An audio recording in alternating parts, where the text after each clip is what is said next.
ನಮಸ್ಕಾರ. ಸದಾನಂದ ಬಾಮ್ನಿ ಯೂಟ್ಯೂಬ್ ವಾಹಿನಿಗೆ ಸ್ವಾಗತ.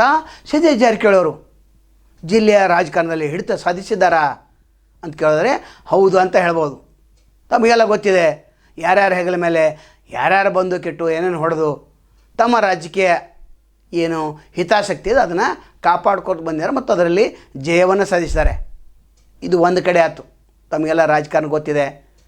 15 ತಾಲೂಕಲ್ಲಿ ಏನೇನು ಆಗ್ತಾಯಿದೆ ಎಲ್ಲ ಗೊತ್ತಿದೆ. ಆದರೆ ಯಾರೂ ಮಾತನಾಡುವಂತಿಲ್ಲ. ಯಾಕಂದ್ರೆ ಎಲ್ಲ ಕಡೆ ಕಬ್ಜಾ ಮಾಡ್ಕೊಂಡ್ಯಾರೆ.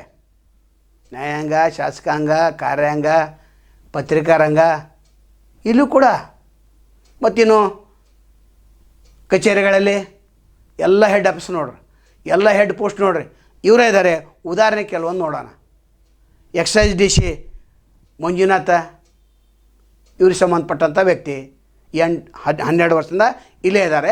8 ಜಿಲ್ಲೆ ಇವ್ರಿಗೆ ಬರ್ತೈತೆ. ಇನ್ನು PWD ಸೂಪರ್ಡೆಂಟ್ ಇಂಜಿನಿಯರ್ ಇವರವರೇ ಇದ್ದಾರೆ, ಮೊನ್ನೆ ಬಂದಿದ್ದಾರೆ.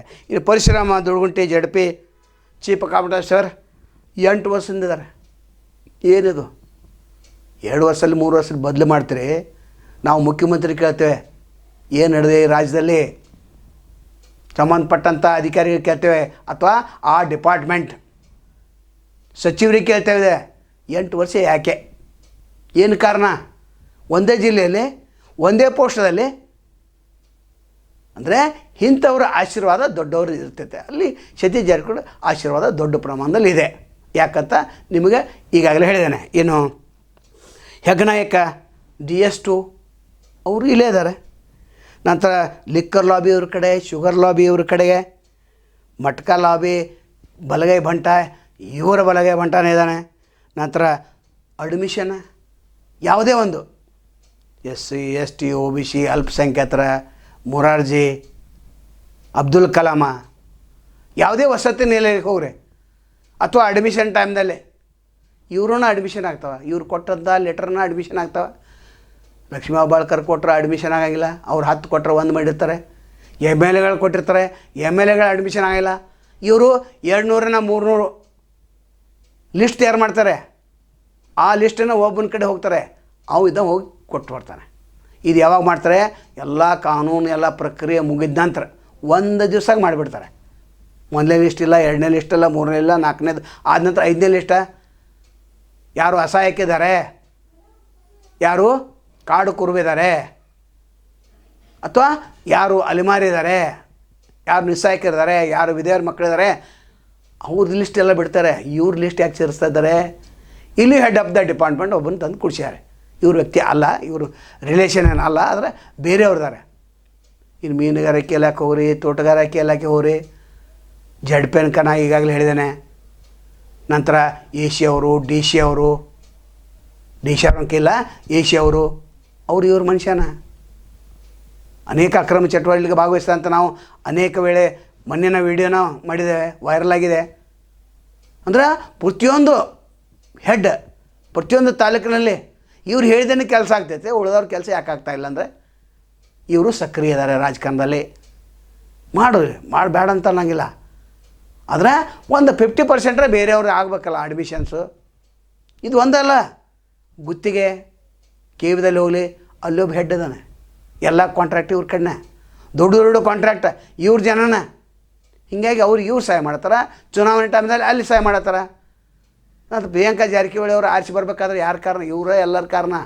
ಲ್ಯಾಂಡ್ ಮ್ಯಾಪ್ ಕಾರಣ, ರಿಯಲ್ ಎಸ್ಟೇಟ್ ಕಾರಣ, ಎಕ್ಸೈದವರು, PWDದವರು, ಇಂಜಿನಿಯರ್ಗಳು, AEE ಸೂಪರ್ಡೆಂಟ್ ಇಂಜಿನಿಯರ್ ಎಲ್ಲ ಅಲ್ಲೇ ಇದ್ದರು. ಯಾಕಂದರೆ ಇವರು ಆಯಾ ಕಟ್ಟಿನ ಸ್ಥಳದಲ್ಲಿ ತಂದು ಕೂಡಿಸ್ತಾರೆ. ಮತ್ತು ಎಬ್ಸಂಗಿಲ್ಲ ಇವ್ರನ್ನ. ಮತ್ತು ಬೇರೆಯವರು ಯಾರಾದರೂ ಬಂದರೆ ಇವ್ರ ಪರ್ಮಿಷನ್ಲಿ ಬರೋದಿಲ್ಲ. ಕಳೆದ ವರ್ಷ ಒಂದು ಘಟನೆ ನಡೀತು. ವರ್ಗಾವಣೆಯಲ್ಲಿ ಲಕ್ಷ್ಮೀ ಹೆಬ್ಬಾಳ್ಕರ್ ವರ್ಸಸ್ ಸತೀಶ್ ಜಾರಕಿಹೊಳಿ ಅಂತರ್ಯುದ್ಧ ನಡೀತು. ಆದರೆ ಏನೂ ಇಲ್ಲ ಅಂದಂಗೆ ಸುಮ್ಮನೆ ಇದ್ದರು. ಯಾಕಂದ್ರೆ ಕೆಲವು ಲಕ್ಷ್ಮೀ ಹೆಬ್ಬಾಳ್ಕರ್ ಮಾಡ್ಕೊಂಡು ಬಂದರು, ಕೆಲವೊಂದು ಇವ್ರು ಮಾಡ್ಕೊಂಡು ಬಂದರು. ಇವ್ರು ಬಸ್ ಮುಂದಿನ ಬಾಗಿಲೇ ಇಳಿಸಿದ್ರೆ ಅವ್ರು ಹಿಂದಿನ ಬಾಗಿಲೇ ಏರ್ತಿದ್ರು. ಇವ್ರು ಹಿಂದಿನ ಬಾಗಿಲೇ ಅಪಾಯಿಂಟ್ಮೆಂಟ್, ಅವ್ರು ಮುಂದಿನ ಬಾಗಿಲೇ ಏರಿಸ್ತಿದ್ರು. ಅದು ಒಳಗಿನ ಆಂತರಿಕ. ಈಗ ಬಹಿರಂಗವಾಗಿ ತಮಗೆಲ್ಲ ಗೊತ್ತಿದೆ, ಯಾವುದು ಇಲಾಖೆ ಬಿಟ್ಟಿಲ್ಲ. ನೀರಾವರಿ ಇಲಾಖೆಯಲ್ಲಿ ಇವ್ರ ಮನುಷ್ಯನೇ ಇದ್ದಾನೆ. ನಂತರ WR ಇರ್ತಾರೆ, ಅವ್ರು ಸೂಪರ್ಡೆಂಟ್ ಇಂಜಿನಿಯರ್ ಕೊಡೋದು, ಅದು ಪ್ರಭಾರಿಯಾಗಿ ಇಡೋದು, ತಮಗೆಲ್ಲ ಕೆಲಸ ಮುಗಿಸೋದು. ಮತ್ತು MLC ಇದ್ದಾಗ 1,000 ಎಕರೋ 2,000 ಎಕರೋ ತಮ್ಮ ಜನಾಂಗದವ್ರು ತೆಗೆದುಕೊಂಡರು. ಅದು ಆವಾಗ ರಿಜಿಸ್ಟ್ರೇಷನ್ ಮಾಡೋಕೆ ಇವ್ರು ಮನುಷ್ಯನ ಇದ್ದರು. ಅಂದರೆ ಕಳೆದ 20-25 ವರ್ಷದಿಂದ ಸಾಮ್ರಾಜ್ಯ ಹೆಂಗೆ ಸ್ಥಾಪನೆ ಆಯ್ತಂದ್ರೆ ಹಿಂಗೆ ಸ್ಥಾಪನೆ ಆಗಿದೆ. ಇವರಿಂದ ಎಲ್ಲ ಇದುಗಳಿವೆ. ಹಣ ಇದೆ, ತೋಳು ಬಲ ಇದೆ, ನಂತರ ಗುಂಡಾಗಳ ಬಲ ಇದೆ, ಎಲ್ಲ ಇದೆ. ಯಾರೂ ಏನು ಮಾಡುವಂಥ ಪರಿಸ್ಥಿತಿಯಲ್ಲಿ ಇಲ್ಲ. ಇನ್ನು ಜಿಲ್ಲಾ ರಾಜಕಾರಣದಲ್ಲಿ ಇವ್ರು ಕಂಪ್ಲೀಟ್ ಕಬ್ಜಾ ತೊಗೊಂಡು ಬಿಟ್ರಲ್ಲ. ಮತ್ತು ಇನ್ನು ರಾಹುಲ್ ಜಾರಕಿಹೊಳಿನ ಹುಕ್ಕೇರಿ ಒಂದು ಆರಿಸ್ತಂದ್ರೆ ಮುಗಿದೋತು. ನಂತರ ಅರಮಾವಿಯಲ್ಲಿ ಬಾಲಚಂದ್ರ ಜಾರಕಿಹೊಳಿ ಬಿಟ್ಟು ಕೊಡ್ತಾರೋ ಅಥವಾ ತಮ್ಮ ದತ್ತುಪುತ್ರನಿಗೆ ಬಿಟ್ಟು ಕೊಡ್ತಾರೋ ಗೊತ್ತಿಲ್ಲ. ಖಾನಾಪುರದಲ್ಲಿ ಕೈ ಹಾಕಿದ್ದಾರೆ. ಅಂದರೆ ಎಲ್ಲ MLAಗಳು ಇವರಾಗಬೇಕು, MLCಗಳು ಇವರಾಗಬೇಕು, MP ಗಳು ಇವರಾಗಬೇಕು, ಮೇನ್ ಕೀ ಪೋಸ್ಟ್ ಇದಾವಲ್ಲ ಡಿಪಾರ್ಟ್ಮೆಂಟಲ್ಲಿ ಇವರಾಗಬೇಕು. ಮತ್ತು ಪೊಲೀಸ್ ಡಿಪಾರ್ಟ್ಮೆಂಟ ಇವರೇ ಇದ್ದಾರೆ. ಜಾರಕಿಹೊಳಿ ಸಹೋದರ ವಿರುದ್ಧ ಅಥವಾ ಅವರ ಬೆಂಬಲಿಗರ ವಿರುದ್ಧ ಒಂದರ FIR ಆಗಿದೆ. ಗೋಕಾಕ ಪೊಲೀಸ್ ಡಿಪಾರ್ಟ್ಮೆಂಟ್ ಕೇಳತ್ತೇವೆ, ಅರಮಾವಿ ಪೊಲೀಸ್ ಡಿಪಾರ್ಟ್ಮೆಂಟ್ ಕೇಳತ್ತೇವೆ, ಒಂದರಾಗಿದೆ ಇಲ್ಲ. ಇದು ಬ್ರೇಕಿಂಗ್ ನ್ಯೂಸ್. ಅದು ಟಿ ವಿಯವರು ಪತ್ರಿಕೆಯವರು ಏನು ಬ್ರೇಕಿಂಗ್ ನ್ಯೂಸ್ ಅಲ್ಲ, ಬ್ರೇಕಿಂಗ್ ನ್ಯೂಸ್ ಅಲ್ಲದ, ಅದು ಕೊಟ್ಟು ನ್ಯೂಸ್ ಇರ್ತೈತೆ. ಅಂದರೆ ಸತ್ಯವಂತ ಮಾತಾಡಿ ನಮ್ಮಂಥವ್ರಿಗೆ ಸಹಾಯ ಮಾಡಬೇಕಂತ ಕೇಳ್ಕೊತೇವೆ. ನಾಳೆ ಮತ್ತೆ ತಮ್ಮನ್ನು ಭೇಟಿ ಆಗ್ತೇವೆ. ಅಲ್ಲಿವರೆಗೆ ಎಲ್ಲಿ ಶುಭಾಗಲಿ. ನಮಸ್ಕಾರ.